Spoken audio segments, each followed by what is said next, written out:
अस्सलामुअलैकुम। इनसाइड पाकिस्तान के साथ मैं हूं अबीर हुसैन। उम्मीद करती हूं आप लोग ठीक ठाक होंगे। जैसे कि आपको पता है कि आज जो हमारा मौजू होगा, हम आज बात कर रहे हैं सेनेट इलेक्शन के हवाले से। जहां तक बात की जाती है सेनेट इलेक्शन 2021 के हवाले से, तो हर जगह गर्मा गर्मी मौजूद है। काफ़ी ज़्यादा डिस्कशंस हो रहे हैं ट्विटर पर भी, जितने भी हमारे पॉलिटिशियंस हैं सबकी ट्वीट आ रही हैं। लेकिन जो अहम इस वक्त मौजू बना हुआ है, जो टॉप ट्रेंड चला हुआ है, वो है हॉर्स ट्रेडिंग के हवाले से senate election, horse trading video के हवाले से। लेकिन बात सारी ये है कि हॉर्स ट्रेडिंग जो वीडियो है वो साजिश है या ज़रूरत है। सेनेट इलेक्शन में हॉर्स ट्रेडिंग की गई तो ये रकम किसकी जानिब से तकसीम की गई, तकसीम करने वाला आखिर कौन था? इसी हवाले से हमारे साथ आज गेस्ट मौजूद हैं। नुसरत वाहिद MNA PTI से हैं, और शमीम मुमताज़ MPA PP से हैं, और मिर्ज़ा आलम बेग सीनियर तज्ज़ियाकार हमारे साथ मौजूद हैं। थैंक यू वेरी मच, आप लोगों ने टाइम निकाला और आप प्रोग्राम का हिस्सा बने। सबसे पहले मैं सवाल करना चाहूँगी मिर्ज़ा आलम बेग से, जो कि सीनियर तज्ज़ियाकार हैं। सर, सवाल आपसे यही करना चाहूँगी सबसे पहला कि क्या लगता है इस हॉर्स ट्रेडिंग के पीछे किसका हाथ है? रकम तकसीम करने वाला कौन है? क्योंकि काफ़ी ज़्यादा गर्मा गर्मी इस वक्त मौजूद है, लेकिन ये डिसाइड नहीं हो पा रहा कि आखिर इसके पीछे कौन है। बहुत शुक्रिया मेरा। सबसे पहले तो आपको पता है जो हालात व वाक़यात सामने आ रहे हैं, और इस वक्त जिस अंदाज में इस वीडियो को सोशलाइज़ किया गया है, लोगों को भेजा गया है, मोबिलाइज़ किया गया है, ये इस वक्त जबकि आप सेनेट का इलेक्शन लड़ने जा रहे हैं, परवेज़ खटक साहब की जो पोजीशन है वो सबके सामने मौजूद है। बिल्कुल। और इस वक्त जो उनका नाम इसमें आ रहा है, उसके बावजूद जब वो तरदीद कर रहे हैं बार बार कि मेरा इस रकम के लेन देन से कोई ताल्लुक़ नहीं है, तो देखा जाता है किसी भी चीज़ के पसे पर्दा उसके महरक़ात क्या हैं, इसका फ़ायदा किसको है, नुकसान किसको है। मौजूदा सूरत के अंदर जिस तरह आप देख रहे हैं सेनेट के इलेक्शन के अंदर मौजूदा हुकूमत बार बार ये कह रही है शो ऑफ हैंड किया जाए, शो ऑफ हैंड किया जाए और उस हुकूमत अमली को सामने लेकर इलेक्शन लड़वाया जाए। तो मैं समझता हूँ ऐसे में जो वीडियो वायरल हुई है इसका फ़ायदा बराह रास्त मौजूदा हुकूमत को जाता है, और वो ये चाहती है किसी भी तरीके से जो शराइत वाबस्ता की गई हैं सुप्रीम कोर्ट से, कि उसका जो भी फैसला आएगा उसके बाद ये फैसला लागू होगा कि इलेक्शन का इंतखाबात ओपन बैलेट से होंगे या फिर शो ऑफ हैंड से होंगे। ठीक है, अगला सवाल मैं करना चाहूँगी शमीम मुमताज़ से।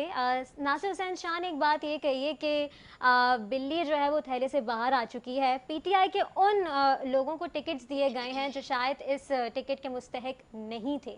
तो इस हवाले से आप क्या कहना चाहेंगी? कौन ऐसे लोग हैं जिनको आप समझती हैं कि वोट नासिर हुसैन शाह ने तो जो कहा वो बिल्कुल अपनी जगह दुरुस्त है जी। लेकिन आपके सामने 2-3 दिन की सूरत हाल है कि नासिर हुसैन शाह ने भी उस सूरत हाल की रोशनी में ही कहा है कि जिस तरह PTI में एक तो देखें इलेक्शन कमीशन का एक दिन बढ़ाना वो इस बात की अलामत है कि आपकी तैयारी कंप्लीट नहीं थी, या अंदरूनी खाना आपके यहाँ कुछ ऐसा चल रहा है मामला कि जिसकी वजह से आपके कागजात और आपकी तैयारी पूरी नहीं थी। हमने उसी टाइम में शॉर्ट पीरियड में पाकिस्तान पीपल्स पार्टी ने अपना होमवर्क भी पूरा किया। हमने अपने जो सेनेट के लिए उम्मीदवार थे उनकी हमने फहरिस्तें भी जमा कराई और हम जाके जमा करा के आए। पहली चीज़ तो ये।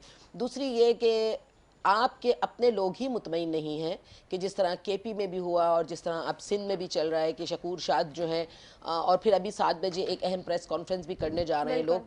तो हम नासिर शाह या पाकिस्तान पीपल्स पार्टी या मैं कौन होते हैं कहने वाले? आप लोग तो खुद वो चीज़ें साबित कर रहे हैं कि हमें उस पर कहने की ज़रूरत ही नहीं है। घबराए हुए आप हैं, और थैले से जहाँ तक बिल्ली के बाहर निकलने की बात है तो ना सिर्फ बिल्ली बाहर निकली है बल्कि बिल्ली को ख्वाब में चिचड़े भी नज़र आ रहे हैं कि जिस तरह की वो बात कर रहे हैं कि जी हमारे CM साहब ने कहा जी 10 सीटें हम लेंगे और ये तो पुली बार्गेन है। तो बार्गेनिंग तो आप क्या हो रही है ना, ये तो जाए तो बिक तो रहा है ना बंदा वोटिंग के जरिए। देखिए किसके बिके पिछली मरतबा भी जो वीडियो रिलीज हुई है उसमें किसके लोग बिके, कौन दे रहा था और कौन खरीद रहा था? जाहिर PTI को उसका फायदा पहुंचा पहले भी, और अभी मैं ये समझती हूँ कि मैं मिर्जा साहब की बात को आगे बढ़ाऊंगी कि इस वक्त पे उसका रिलीज होना वीडियो का हुकूमत को तो फायदा पहुंचा ही रहा है। अच्छा, लेकिन ये नहीं, लेकिन ये अबीर ये डायरेक्ट कोर्ट को जो है एक तरह से डिक्टेट किया जा रहा है कि आप ये वाला फैसला दें तो हम इसके ऊपर काम करेंगे। तो मैं समझती हूँ ये डबल गेम खेला गया है कि खुद को भी फायदा पहुंचे और कोर्ट को भी डिक्टेशन दी जाए। लेकिन KPK से भी तो PTI के वोटर्स जो हैं वो बिके हैं, उसका फायदा किसको हुआ? आप क्या कहेंगे इस हवाले से? बिस्मिल्लाहिर्रहमानिर्रहीम, बहुत शुक्रिया अभी आपके प्रोग्राम इनवाइट करने का। देखें इस वक्त जो सबसे इम्पॉर्टेंट चीज़ है ना वो आने वाले इलेक्शन है, और पिछले इलेक्शन में जो कुछ हुआ उसका एक्शन और रिएक्शन आप देखें कि वो उसी वक्त जब प्राइम मिनिस्टर को पता चला था उस वक्त उन्होंने 20 अपने MPs निकाल दिए। इंतहाई क्रूशल टाइम था, उसके बावजूद उन्होंने उनको निकाल दिया। अपनी पार्टी से निकालना, और ये बहुत बहुत बड़ा एक्शन है जिसकी हमें कभी भी नज़ीर नहीं मिलेगी। लोग कभी भी इस तरह की हरकतें नहीं करते जो प्राइम मिनिस्टर, जितनी उनके अंदर हिम्मत है। अब इस दफ़ा शो ऑफ हैंड की अगर बात कर रहे हैं तो वो सिर्फ इस चीज़ से बचने के लिए कर रहे हैं कि किसी भी पार्टी के लोग, इससे फ़र्क नहीं पड़ रहा। देखें, आपका जो प्राइम मिनिस्टर है ना, उसको ओहदे से दिलचस्पी नहीं है, उसको पैसे से दिलचस्पी नहीं है, उसको सिर्फ और सिर्फ पाकिस्तान से दिलचस्पी है कि पाकिस्तान किसी तरह उस करप्शन के दलदल से निकल जाए जिसमें पिछले कम से कम 40 साल से हम लोग फंसे हुए हैं।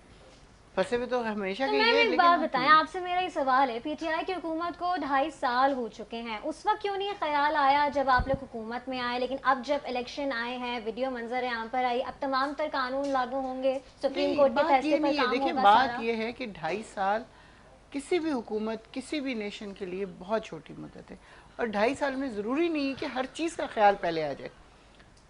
आप और बात बहुत सारी झंझटों में फंसे हुए हैं। आखिर लाना क्यों पड़ा?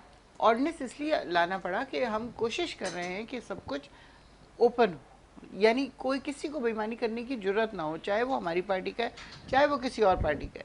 कि वो आपको पता है कि सेनेट में क्या हुआ, किस तरह सेनेट के चेयरमैन मुंतखब हुए, या जो जिस वीडियो की आप हवाला दे रही हैं उसको किसको दिए गए और कितने, कौन जीता वहां से। लोगों को भी तो नेशनल असेंबली के थ्रू पास करवा के कानून ये बात बिल्कुल करवाना चाहिए, लेकिन इस वक्त टाइम नहीं था। नहीं हुआ क्या इसके पीछे इस वक्त टाइम नहीं था। अभी हम लोगों का सेशन दोबारा से शुरू हो रहा है 19 को, तो इंशाल्लाह इस दफा वो ले आएंगे। खौफ है किसी किस्म का कि आप लोगों के ही आपके लोग ही बिक जाएंगे? मुझे बताएं कैसे हो सकता है? नहीं, क्योंकि ये तमाम तर बातें आप खुद कर बिके हैं, जरूर बिके हैं लोग। मतलब आप इस बात को मानती हैं कि बिके? जाहिर है, तभी तो 20 को निकाला था। ऐसे ही तो नहीं ना, बिके बगैर तो नहीं निकाल दिया था, वो तो हमें पता चल गया था, इन टाइम पता चल गया था, जिसकी वजह से अपने एमपीएस को निकालना ये कोई छोटी बात नहीं है। बिल्कुल, मैं बार बार इस बात के ऊपर इंसिस्ट कर रही हूँ।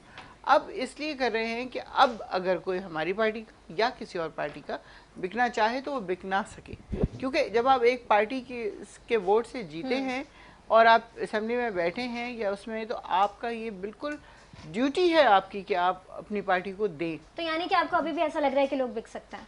बिल्कुल बिक सकते हैं, क्यों नहीं। इंसान हमारे यहाँ तो इतना ज़्यादा ये बिकने वाला मसला है हॉर्स ट्रेडिंग का, जो आज से नहीं हमेशा से हो रहा है। आप वो देखें, वो जो 30 MPs निकले, किसको फ़ायदा हुआ उसका? मुझे बताएं। पीपल्स पार्टी को हुआ ना? नहीं, पीपल्स पार्टी के 2 सेनेटर बने थे, पीपल्स पार्टी के 2 सेनेटर बने थे, उसके लिए उनको पैसा दिया जा रहा था। तो परवेज खटक के ऊपर इल्जाम किस खुशी में लग रहा है? वो कोई चाहेंगे कि उनके लोग पैसे लें और जाके पीपल्स पार्टी के, ना, जैसे ऐसे तो जाहिर सी बात है, कोई बात है, दाल में कुछ काला है, काला नहीं है, सारी की सारी दाल काली है।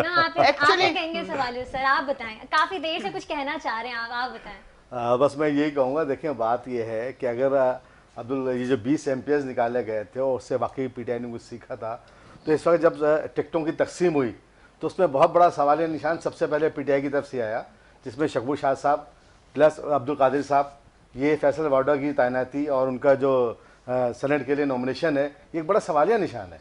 इसका मकसद है कहीं ना कहीं कुछ, खुद मैडम ने कहा कि दाल काली नहीं है, पूरी पूरी दाल काली है, कुछ ना कुछ काला नहीं है। तो इन चीज़ों सामने रखते हुए अगर वाकई वही आप वाली बात अभी रहा कि वक्त से पहले फैसला कर लिया जाता, ऐसी कोई कानून साजी कर ली जाती है जिससे इनकी हौसला शिकनी होती, तो आज ये जो सेनेट के इलेक्शन सर पे खड़े हैं और हम वो फैसले ले रहे हैं जो हमें कई साल या कुछ अर्से पहले लेना चाहिए था। इनका कहना ये है कि 2.5 साल पहले, 2.5 साल में देखिए आपकी तैयारी पिछले 20-22 साल से थी, और यकीनन एक आम आदमी इस चीज की निशान, बिल्कुल है, बिल्कुल है, लेकिन 2.5 साल में भी डिलीवर तो आपने कुछ भी नहीं किया। चले हम इसको छोड़ देते हैं, हम जिसको छोड़ देते हैं, हम उस तरफ बात है जिस तरीके से आपने आवाम को ये नॉमिनेशन कमेंट्स किए थे कि जनाब आने वाले चंद दिन 100 दिन के अंदर हम ये कर देंगे और ये सब कुछ हो जाएगा, उसमें कुछ एक तो करके दिखा दें अमलन तौर पे।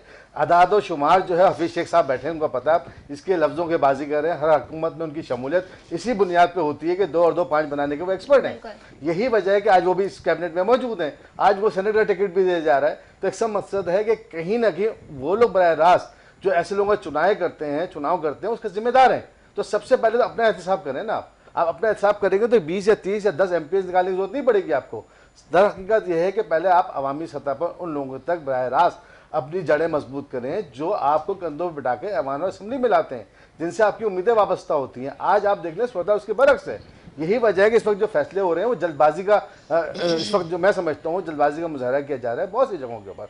जिस तरह अभी आपने बताया मैडम शमीम साहब ने कि आपको पता है कि डेट बढ़ा दी गई नॉमिनेशन की, ठीक है ना। अब अल्लाह करे 3 मार्च को मतलब जो इनेकाद होने जा रहा है इलेक्शन का वो हो जाए, वरना मुझे लगता है कि जिस तरीके से सूरत सामने आ रही है कि ऐसा हो कि कुछ आगे बढ़ाना तो पड़ेगा। अभी जो पीटीआई का जो कशमकश का सिलसिला चल रहा है बलूचिस्तान के हवाले से, सीट्स के हवाले से, तो आपको क्या मेन रीजन समझ में आ रही है इस हवाले से? देखिए मेन रीजन वही है ना कि जो पीटीआई का एक आवामी तौर पर ये तासुर है कि इंसाफ सबके लिए होता है। तो वो कारकुन जिन्हें दिन रात आज कंधों पे बिठाकर पीटीआई को इस हुकूमत में बिठाया और जिस उन लोगों ने कुर्बानियाँ दी, तो वो समझते हैं पहला हमारा है, ना कि रातों रात एक शख्स आता है। देखें उन्होंने कहा जी मेरा जो बीएपी से अवामी नेशनल पार्टी से वो कहते हैं हमारा ताल्लुक है, वो खुद उसकी नफ़ी कर रहे हैं कि मेरा उससे भी ताल्लुक नहीं है, मैं पीटीआई का कारकुन रहा हूँ, पीटीआई के सफ़र में शामिल रहा हूँ और पीटीआई के लिए मैंने बहुत सारे काम किए हैं, वॉलंटियर भी किए हैं और वैसे भी किए हैं। तो इसका मतलब है कि या तो वो मुजाहिदीन जो गुमनाम सिपाही होते हैं इसका इकरार कर लिया जाए, लेकिन वो गुमनाम सिपाही रात के अंधेरे में नहीं होंगे, उनके इर्द गिर्द कुछ लोग होंगे, कुछ कारकुनान होंगे, कुछ तहरीक में उनका हिस्सा होगा,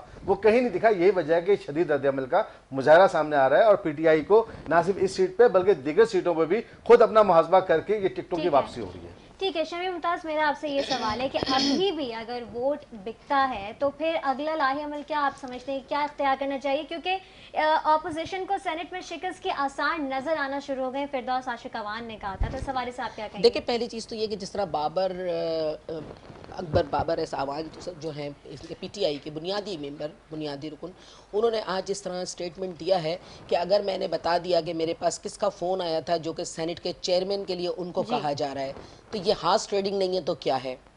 आप कंटेनर पे खड़े होकर 22 साल तक और फिर कंटेनर पे खड़े होकर नारे लगाते रहे, दोहरी शहरियत, हार्स ट्रेडिंग, पार्टी छोड़ना, ये करना, उन सब चीज़ों पर आप मुसलसल यू टर्न ले रहे हैं। दोहरी शहरियत, अब्दुल हफीज़ शेख को आपने नामजद कर दिया, आपकी जो निश्तर हैं वो सानिया निश्तर हैं वो हैं, फिर आपके फैसल वाडा है, तो मतलब अब आप इस पर आ गए कि जी अगर ये कामयाब हो गए तो फिर शहरियत खुद ब खुद कैंसिल हो जाएगी। तो जो काम हम करते रहे वो गुनाह था, जो आप करने जा रहे हैं वो गुनाह नहीं है या वो गलत नहीं है, यूँ कह लें आप। तो मैं ये कहूँगी कि बिल्कुल अपना एहतजाब आप अंदर से कीजिए। आपके पास वो 200 लोग थे जो आपने कहा था मेरे पास पूरी मुआशी टीम तैयार है, तो आपको ये बाहर से लोग लेने की ज़रूरत क्यों पड़ी? ये सियासी ये टीम फिरदौस आशिक अवान जब तक हमारे साथ थी, दोनों हाथों में लड्डू लेके चलती रही, आज इनके साथ हैं तो वो इनकी बात कर रही है ना, रोज़ वो कुछ ना कुछ बोल रही होती है, खैर उनको बोलने दें, उनके बोलने की कोई वो नहीं है। इसी तरह और बहुत सारे लोग हैं। आप मुझे बताइए, बिल्कुल ठीक कहा मिर्ज़ा साहब ने कि वो इनके गुमनाम सिपाही का हैं जो 22 साल तक इनके साथ चलते रहे, कैबिनेट में कोई एक नाम बता दें। 2018 में भी तो वीडियो वायरल हुई थी, लीक हुई थी, उसके हवाले से उन्होंने क्या कहा? हमारे पीएम ने क्या कहा? मैं तो अब भी कहती हूँ हमारे पीएम, उन्होंने क्या कहा, ये वीडियो अगर मुझे पहले मिल जाती तो मैं पहले कार्रवाई करता, जबकि टीवी चैनल ने दिखाया कि उन्होंने कहा था कि एक वीडियो हमारे पास मौजूद है, अगर मैं दिखा दूं तो ये हो जाएगा। तो भाई किसी एक जगह तो आप आ जाइए ना, पहले थी या नहीं थी या अब है। तो भाई ये जो आप कह रहे हैं ना कि शो ऑफ हैंड से आप शफाफियत लाएंगे, देखें आप खौफ की वजह से शो ऑफ हैंड कर रहे हैं, क्योंकि आपने कहा 50 करोड़ और 75 करोड़, हमने नहीं कहा। वक्त का पीएम कह रहा है कि वोट बिक रहा है, तो आप तो अट्रैक्ट कर रहे हैं, लोगों को बुला रहे हैं आप बुराई की तरफ कि आइए मैं आपको 50 करोड़ भी दूंगा, मैं आपको 75 करोड़ भी दूंगा। तो आप तो खुद हाथ ट्रेडिंग का जरिया है। तो आपको तो इस वक्त बकौल आपके कि आप एनआरओ की बात करें, तो आप तो इस वक्त खुद एनआरओ की तलाश में हैं कि आपको एनआरओ मिले और आप अपनी इज्जत बचा के यहाँ से निकल लें। और मैं भी यही कहूँगी कि अपनी इज्जत बचाएं, इससे पहले कि सेनेट का जो भी आएगा रिजल्ट वो आवाम के सामने होगा। अब उसको फिर आप माने या ना माने, शो ऑफ हैंड देखें, जिसने बिकना है उसने शो ऑफ हैंड में भी बिकना है। बिल्कुल, जिसने बिकना है शो ऑफ हैंड में भी बिकना है। हमारे साथ मौजूद हैं नून लीग के एमएनए हैं अली गौहर बलोच, टेलीफोन लाइन पर मौजूद हैं। हेलो, अस्सलाम वालेकुम सर। जी वालेकुम अस्सलाम। सर, सेनेट इलेक्शन के हवाले से आप क्या कहना चाहेंगे? हॉर्स ट्रेडिंग वीडियो काफ़ी ज़्यादा वायरल हुई भी है, क्या समझते हैं कि रकम किसकी जानिब से तकसीम की गई है? और जो हुकूमत है, जो पॉलिसीज़ नई बन रही हैं, जो नए स्टेटमेंट्स आ रहे हैं, उस हवाले से आप क्या कहेंगे? देखिए, शुक्रिया, बिस्मिल्लाहिर्रहमानिर्रहीम। ये जो सिलसिला है खरीदने और बेचने वाला, ये कोई अभी का शेवा नहीं है। आपने देखा कि जब पिछला टेन्योर था गवर्नमेंट का, उस वक्त भी केपीके में इन्हीं के लोग बिके थे और जिस पर कि इन्होंने सो कॉल्ड बातें की कि जनाब हमने उनके खिलाफ एक्शन लिया है, असल में वो एक्शन नहीं लिया था। उस वक्त के चीफ मिनिस्टर परवेज खट्टर की उन लोगों से मुखालफत थी जिस वजह से उनको पार्टी से फारिग किया गया। लेकिन आज की वीडियो की बात करते हैं जिस तरह से कि पहले हमारी कोलीग बता रही थी कि वो इमरान खान साहब की तो कई जो है वो तकरीर पहले की भी है, पहले भी उन्होंने कहा था कि ये वीडियो मैंने देखी है लेकिन मेरे पास थी नहीं। तो अब ये कह रहे हैं कि अब मैंने देखी है, तो मतलब ये बात पे झूठ क्यों बोलते हैं? तो सर आप क्या कहना चाहेंगे? ये बात भी स्कैंडल, वीडियो स्कैंडल जब हुआ, लोगों की बातें सामने आई हैं, कार्रवाई भी की गई है, लेकिन आप क्या समझते हैं कि मजीद कार्रवाई को किस तरीके से मौसर बनाया जा सके ताकि आगे के जब इलेक्शंस हों तब ये प्रॉब्लम्स दोबारा क्रिएट ना हो? 2018 में भी ये तरीके हुए, 2021 में नए अंदाज से बातचीत की गई, पॉलिसीज बनाई जा रही हैं। अब आप क्या समझते हैं कि किस किस्म की कार्रवाई की जानी चाहिए? देखिए, बात कार्रवाई तो यकीनी तौर पर देखें, ये एक मतलब है कि इंतहाई गलत चीज है ये बिकने बिकाने वाला। लेकिन मेरा बात करने का मकसद ये है कि बुनियादी तौर पर इस बिकने बिकाने वाले सिलसिले के बानी इमरान खान नियाजी साहब खुद और इनकी अपनी पार्टी है। अब भी जो वीडियो वायरल हुई है वो इन्हीं के पार्टी के लोगों की हुई है। ये बिकने बिकाने की बात करते हैं। आप मुझे बताएं कि पंजाब में इन्होंने 5-6 लोगों को वो ग्रांट्स के झांसे दे के नून लीग के लोगों को अपने साथ मिलाया, वो हॉर्स ट्रेडिंग नहीं है। आप बताएं कि इन्होंने 50 करोड़ एमएनए और 25-25 करोड़ एमपीए के सेनेट इलेक्शन से पहले ग्रांट्स का ऐलान किया। यही नियाजी साहब कहते थे कि जनाब ये सियासी रिश्वत के तौर पर ग्रांट्स दी जाती हैं, तो क्या ये अब सियासी रिश्वत नहीं है? मतलब है कि ये सही और गलत में रात के 12 बजे आरटीएस सिस्टम के जरिए धांधली करके आपकी हुकूमत मारने वजूद में आई, और वो मतलब है कि ये नविश्ता दीवार है, ये कोई किसी से ढकी छुपी हुई बात नहीं है। आप उस बात का भी डिनाई करते हैं। और मुझे ये बताएं, अब जब ये बातें करते हैं कि अब शो ऑफ हैंड के जरिए होना चाहिए, जब वो चेयरमैन सेनेट के खिलाफ अदम एतमाद हुआ था उस वक्त भी एक ऑर्डिनेंस जारी कर देते। हालांकि आइन में मतलब है कि वो अमेंडमेंट है, वो तो असेंबली अक्सरियत के बगैर हो ही नहीं सकती। बात ये नहीं है, बात ये है कि आप जो भी स्टेप उठाएं वो नेक नीति के साथ उठाएं। अगर आपको इतना ही ज्यादा एहसास है कि ये इधर रिफॉर्म्स होनी चाहिए तो 2-2.5 साल हो, 2.5। लेकिन जब ओपन बैलेटिंग के हवाले से जब बात की गई थी, सारी पॉलिसीज बनाई गई थी, तो उससे आप लोग क्यों पीछे हट रहे हैं? मेरी गुजारिश सुने ना, मैं उसी तरफ आ रहा हूँ। मैं ये कह रहा हूँ कि 2.5 साल हो गए, 3.25 साल इलेक्शन हुए। आप डे 1 से आपको चाहिए था, अगर आप इतने ही सिंसियर थे इलेक्शन रिफॉर्म, हम तो खुद पूरी पीडीएम और पूरी ऑपोजिशन पार्टी हम इस बात के फेवर में है, बल्कि हम तो ये कहते हैं कि उस वक्त तक इलेक्शन में जाना ही नहीं चाहिए जब तक इलेक्शन रिफॉर्म ना हो जाए। फिर आरटीएस सिस्टम को ऑन और ऑफ करके जो है हुकूमतें ना बनाई जाए, फिर जो है वो लोगों को डरा धमका कर पार्टियां तब्दील ना की जाए।